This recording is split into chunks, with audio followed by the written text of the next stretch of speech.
my name is Kamini Parekh. I am assistant professor in Biyani Group of Colleges. Today I am delivering a lecture on programming C language behalf of Guru KPO. आज हम इस lecture में सिर्फ programming के सी language के दो basic questions का answer करेंगे. And the first question is why C language is so important.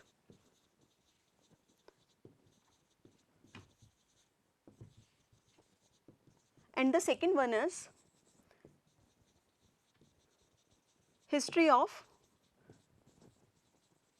C language. So here is our first question is why C language is important. तो सबसे important factor C language का ये है कि Oracle is written in C language. Oracle database company sector में सबसे बड़ा software है जो कि सी लैंग्वेज में लिखा गया है. सेकेंड वन इज जो एंड्रॉयड की जो भी कोर लाइब्रेरीज हैं वो भी सी लैंग्वेज में लिखी गई है. MySQL is also is written in C language. और जितने भी डिवाइस ड्राइवर्स हैं उनका almost every device driver is also written in C language. और वेब ब्राउज़र होते हैं जो कि इंटरनेट को एक्सेस करने के काम में आते हैं, उनका मेजर पार्ट भी सी लैंग्वेज में लिखा गया है. और यूनिक्स ऑपरेटिंग सिस्टम सी लैंग्वेज जो कि स्पेशली यूनिक्स पे ही वर्क करने के लिए बनाई गई थी वो भी सी लैंग्वेज में बनाया गया है ऑपरेटिंग सिस्टम यूनिक्स को.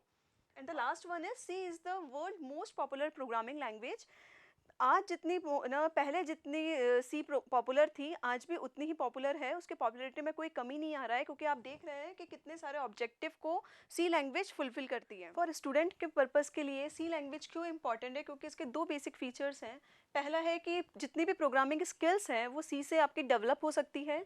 सेकंड वन इज़ जितने भी बेसिक कॉन्सेप्ट है, बेसिक फीचर्स हैं वो सी कवर करती है. जैसे कि वेरिएबल्स क्या होते हैं, आपके लूपिंग क्या है, आपके इफ एल्स कंडीशंस क्या है, उसका पूरा कॉन्सेप्ट सी बहुत अच्छे से क्लियर करती है आपके. So here is our next question is history of C language.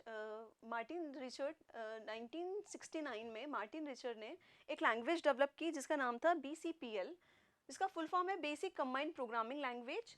इस लैंग्वेज इस BCPL ने बहुत सारे लैंग्वेज के फीचर्स को कंबाइन करके बनाया गया था.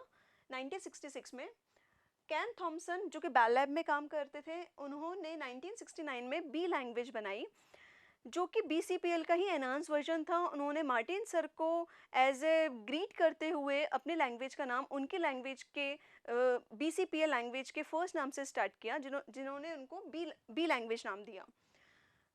जो कैन थॉमसन थे उन्होंने यूनिक्स ऑपरेटिंग सिस्टम पे डेवलप किया. उन्हें यूनिक्स ऑपरेटिंग सिस्टम पे वर्क करने के लिए एक लैंग्वेज की ज़रूरत थी तो उन्होंने यूनिक्स ऑपरेटिंग सिस्टम पे डेवलप किया और बी लैंग्वेज को भी उन्होंने बनाया. कैन सर के साथ में ही एक डेनिस रिची भी वर्क करते थे बेल लैब में जिन्होंने 1972 में सी लैंग्वेज बनाई जो कि बी लैंग्वेज का ही एनहांस वर्जन थी. और ये को फाउंडर भी थे यूनिक्स ऑपरेटिंग सिस्टम. तो इन्होंने कैन सर को ये बोला कि अपन बी लैंग्वेज का एक एनहांस वर्जन बनाते हैं, एडवांस वर्जन बनाते हैं जिसमें बहुत सारे फीचर्स भी ऐड होंगे, जिसको इन्होंने सी लैंग्वेज नाम दिया और जिससे इनको ऑपरेटिंग सिस्टम की पोर्टेबिलिटी एक फ़ीचर बहुत इंपॉर्टेंट था जो इनको सी लैंग्वेज में मिला. Thank you.